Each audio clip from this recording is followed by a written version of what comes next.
भी हमें सोचना होगा। बिल्कुल। शिवा साहिबा, आप इस पूरे इंसिडेंट को तृप्ता त्यागी और उसके इर्द गिर्द जो भी घटित हो रहा है, अभी जिस तरह से आप देखें कि जुबैर के खिलाफ ही, जो ऑल्ट न्यूज के को फाउंडर है, उनके खिलाफ ही एफआईआर दर्ज की गई कि उन्होंने बच्चे की पहचान जो है उसको उजागर किया। हालांकि उसके बाद उन्होंने फौरन उस वीडियो को डिलीट कर दिया था जब इस तरह की बातें आई, और ना जाने कितने लोगों ने इसको ट्वीट किया था और इस वीडियो को दिखाया था, लेकिन एफआईआर जो है वो जुबैर के खिलाफ हुई है। और तृप्ता त्यागी जो है वो आप ये देखिए कि तमाम न्यूज चैनल्स पर बैठ के लाइक अ सेलिब्रिटी वो इंटरव्यूज दे रही हैं और अपनी बात को रख रही हैं। वो तो उन्हें इस तरह से प्लेटफॉर्म जो है वो मुहैया कराया जा रहा है। उससे पहले हमने ऐसे ही मोनू मानेसर का भी देखा था कि किस तरह से वो भी टीवी चैनल्स पर इंटरव्यू दे रहा था। तो इन लोगों को कैसे मेन स्ट्रीम बनाया जा रहा है, ये भी एक बड़ा सवाल है कि प्लेटफॉर्म दिया जा रहा है इनको बड़े बड़े न्यूज चैनल्स के जरिए और उन्हें बिठाकर इंटरव्यूज किए जाते हैं। थैंक यू बुशरा जी। सबसे बड़ी मुसीबत तो यही है कि हमारा गोदी मीडिया जो काम कर रहा है, अगर वो ये नहीं करता तो ये देश इतना बर्बाद नहीं होता। आरएसएस और बीजेपी की और पूरे तंत्र की, बीजेपी के तंत्र की इतनी कामयाबी ना होती देश को विषाक्त करने में, अगर हमारा गोदी मीडिया अपना काम कर रहा होता। इस समय पूरा जो हिंदुत्व आपराधिक नेटवर्क है, उसको जो सबसे बड़ी संरक्षण है वो गोदी मीडिया की है कि वो सवाल करने के बजाय जो पीड़ित पक्ष है उसी को घेरने लगता है, और जो आतताई है, जो विक्टिमाइजर है, उसको बताता है कि उसके पास जेन्युइन रीजंस हैं ये करने के, और उसको नॉर्मलाइज करने के साथ साथ उसको डिफेंस देता है। तो ये जो डिफेंस का काम, अगर आप देखें कि ज्यादातर मामलों में आपको याद होगा जब चुनावी रैली में खुद योगी आदित्यनाथ ने कहा था कि अगर वो हमारी एक लड़की उठाएंगे तो हम उनकी 100 उठाएंगे, 100 लड़कियां लेके जाएंगे। उन्होंने ये नहीं कहा था कि हम अपराध की ऐसी सजा देंगे कि कोई दूसरी बार वो अपराध करने की हिम्मत ना करे। उन्होंने कहा था हम 100 गुना अपराध और करेंगे। उनकी मौजूदगी में कहा गया कि मुसलमान महिलाओं को कब्र से निकाल करके उनका रेप करेंगे। ये सब कुछ, इसका वीडियो एविडेंस है हमारे पास, गोदी मीडिया ने ही चलाया है ये सब।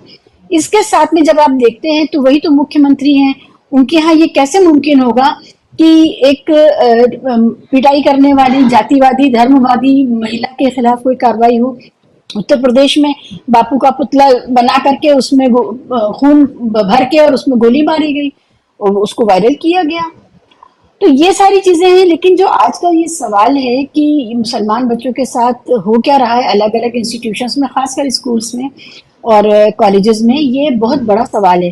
क्योंकि हम लोग अब हमारा भी काम करने का तरीका from one viral video to another viral video to another viral video. अगर मई में 2 मई को हुआ था मणिपुर में और हमारे पास जुलाई में आया, क्योंकि हम वायरल वीडियो आधारित समाज बन गए, हमें तभी पता चलता है और हम तभी उद्वेलित होते हैं जब वायरल वीडियो आ जाता है। तो वायरल वीडियो के आने के का इंतजार करने वाला हमारा समाज जानता है कि इससे पहले से ही बहुत कुछ हो रहा है मुसलमान छात्रों के साथ में स्कूलों में, और ये बाकायदा टीचर्स ही कर रहे हैं।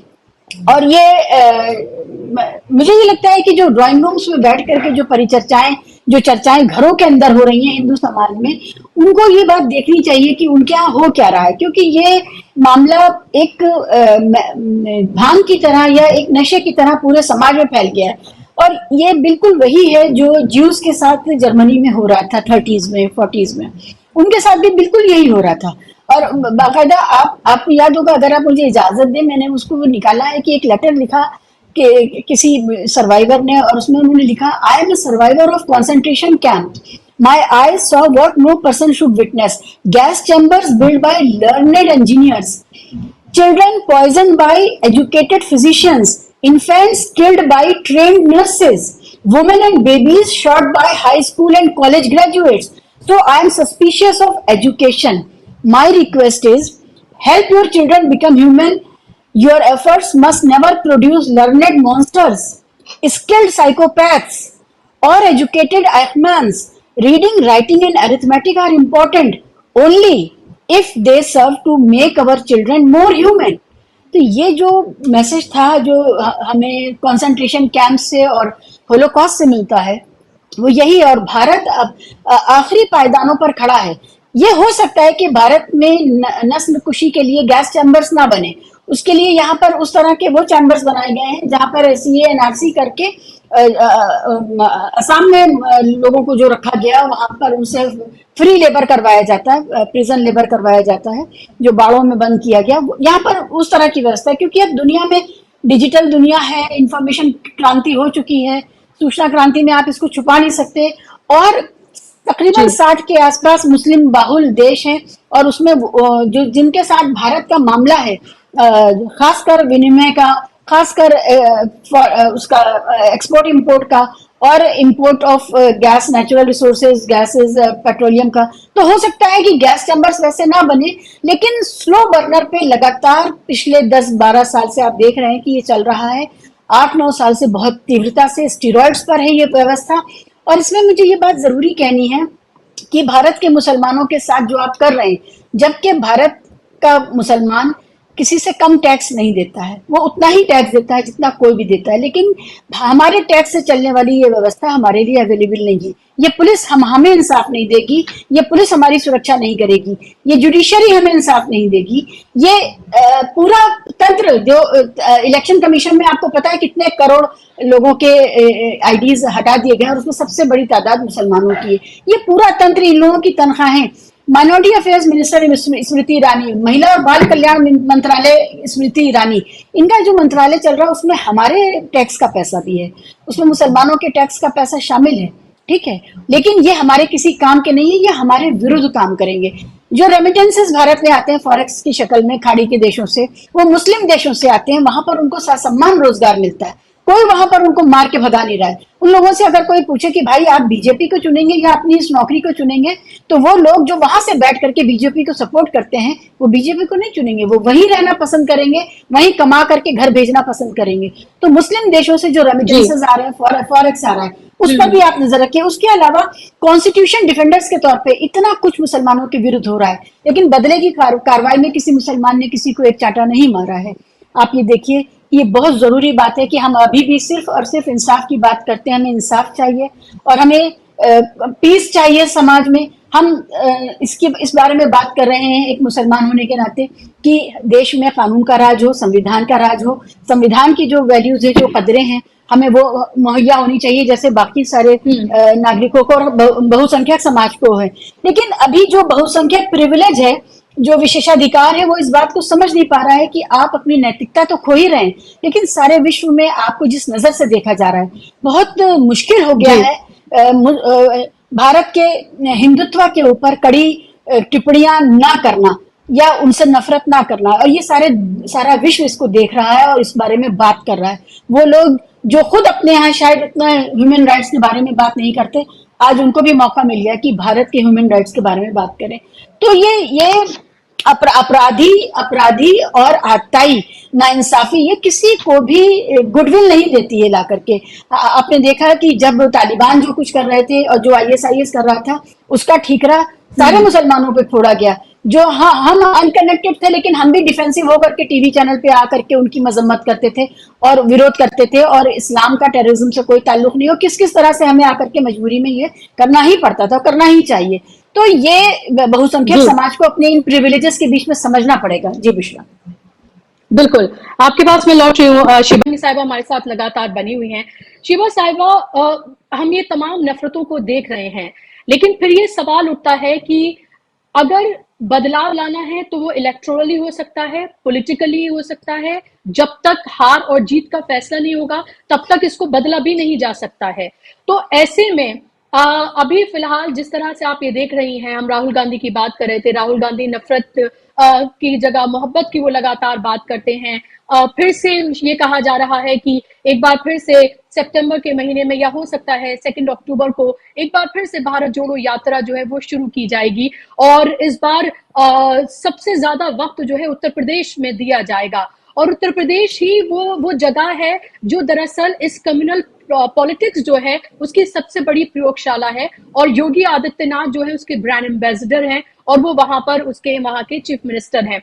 तो आपको लगता है कि अगर ये यात्रा वहां से निकलती है और इन मुद्दों को अगर कड़ाई से उठाया जाता है और जिन चीजों को लेकर वो वार करती रही है भारतीय जनता पार्टी, कांग्रेस पर, विपक्षी दल पर, अगर समाजवादी पार्टी और अगर कांग्रेस एक साथ वहां पर, और जो तमाम दल हैं एक साथ आकर वहां पर लड़ते हैं, मुद्दों को उठाते हैं, तो उत्तर प्रदेश में भी स्थिति बदली जा सकती है। बहुत जरूरी मौजू उठाया है आपने।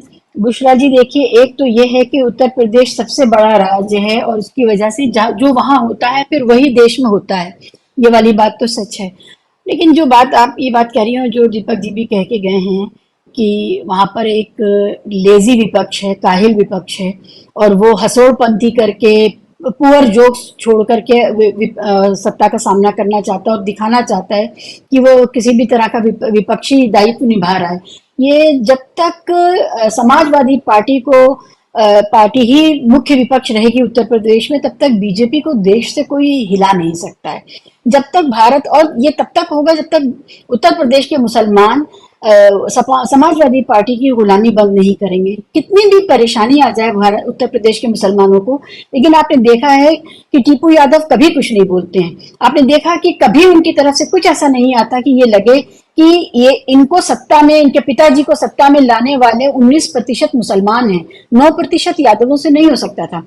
और दूसरा बड़ा भयानक जो हुआ है वो ये है कि उत्तर प्रदेश की जनता जिस गुंडागर्दी से समाजवादी पार्टी के काल की जिस गुंडागर्दी से त्रस्त थी, जिस दबंगई से त्रस्त थी, उसमें दबंगई तो यादव भाई करते थे, लेकिन पीछे जो उनका बंदूक लेकर के और उनका साथ लेकर के चलने वाले जो मुसलमान थे, वो उनको मिला तो कुछ नहीं, लेकिन उनको ये नफरत जरूर मिली कि भारत उत्तर प्रदेश की जनता ने ये समझा कि 9% यादवों की वजह से ये गुंडागर्दियां रहे, ये 19% मुस्लिम वोट जो उनको मिलता है उसकी वजह से ये दबंगई और ये गुंडाराज उत्तर प्रदेश में चल रहा है। कोई भी अपनी जीप लेकर के समाजवादी पार्टी का झंडा लगा के आएगा और फुल करवा करके लेके चला जाएगा, और उससे पैसे मांगने की जरूरत कोई नहीं कर सकता था। तो ये जो गुंडागर्दी थी समाजवादी पार्टी की, वो जो उसका ठीकरा भी मुसलमानों के सर फोड़ा गया। तो और जब मुसलमानों के ऊपर आपदा आती है, जब उनके ऊपर अत्याचार होते हैं सरकार द्वारा, योगी की सरकार द्वारा, तो आपने कभी नहीं देखा कि टीपू यादव खड़े होकर के बोले हों और उन्होंने कहा हो, सॉरी अखिलेश यादव खड़े होकर के बोले हों और उन्होंने कहा हो कि ये अन्याय है, ये गलत है, ये नागरिकों के साथ जुल्म है। ये उन्होंने कभी नहीं कहा। तो अभी भी मुझे सूत्रों से पता चला है कि ये कहा गया कि समाजवादी पार्टी जो है उस पर बयान न दे। ये जो मुजफ्फरनगर की घटना जिस पर हम आज बात कर रहे हैं, टीचर वाली, उस पर समाजवादी पार्टी जो है, समाजवादी पार्टी के नेता और खासकर मुसलमान नेता चुप रहे, वो उस पर बयान ना दे, ये कह दिया गया।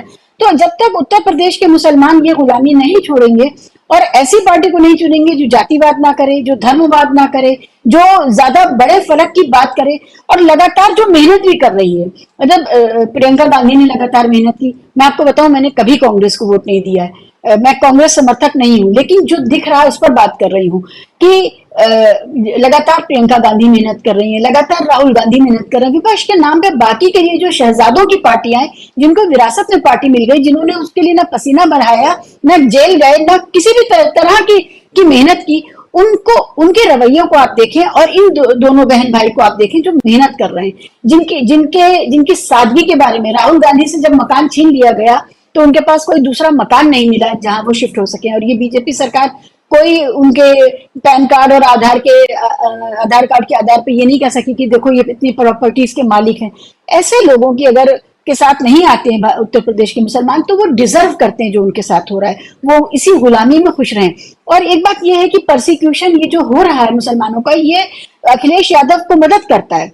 ये डर मुसलमानों का कि देखो बीजेपी आ गई, अखिलेश यादव कुछ नहीं करेंगे, बस उनको यही, इसका ही इंतजार है कि मुसलमान और दलित और ओबीसी इतने पीड़ित हो जाएं, इतने इनके जुल्मों से परेशान हो जाएं कि वो बता करके हमको ही वोट दे दें। तो ये जो एक शातिर तरीका है कि हमारी फाइलें ना खुले, हमारा भ्रष्टाचार ना सामने आए, हमने जो अकूत दौलत इकट्ठा की है बाप ने बेटे ने मिल करके, वो बनी रहे, और ईडी और आईटी ना उनके घर पहुंचे, और इनकी गलतियों से त्रस्त होकर के, इनके जुल्मों से त्रस्त होकर के वोट हमें मिलते रहे। इस मैट्रिक्स को उत्तर प्रदेश के मुसलमानों को और जो पीड़ित समाज है उसको समझना पड़ेगा, और वो नहीं समझेंगे तो फिर वो डिजर्व करते हैं। ये गुलामी उनकी किस्मत है और ये उनकी बनाई हुई किस्मत है, इससे उनको रोका नहीं जा सकता। और ये बात याद रखने की, जब भी उत्तर प्रदेश में बात करिए कि भाई आपको क्या इस सरकार में क्या फायदा हुआ योगी सरकार से, तो सब कहते हैं कि लॉ एंड ऑर्डर में सुधार आया है। वो जो यादव राज की व्यवस्था थी जिसमें हम किसी के, ना पुलिस हमारी सुनती थी ना कोई और हमारी सुनता था, तो ये जो यादव राज से छुटकारा मिला, दबंगई से, गुंडई से, इसकी वजह से उत्तर प्रदेश में 5 किलो लेकर के लोग चुपचाप बैठने को राजी हैं, और वो चाहते नहीं कि वापस पलट के यादव सरकार आ जाए। तो अगर यादव सरकार वापस आनी है तो उत्तर प्रदेश की जनता इसी व्यवस्था को बनाए रखेगी। ये मैं आपको बहुत जिम्मेदारी से बता रही हूँ, अपनी ग्राउंड जो मेरी अंडरस्टैंडिंग है, जो जी। मेरी बातचीत है लगातार, उसके आधार पे।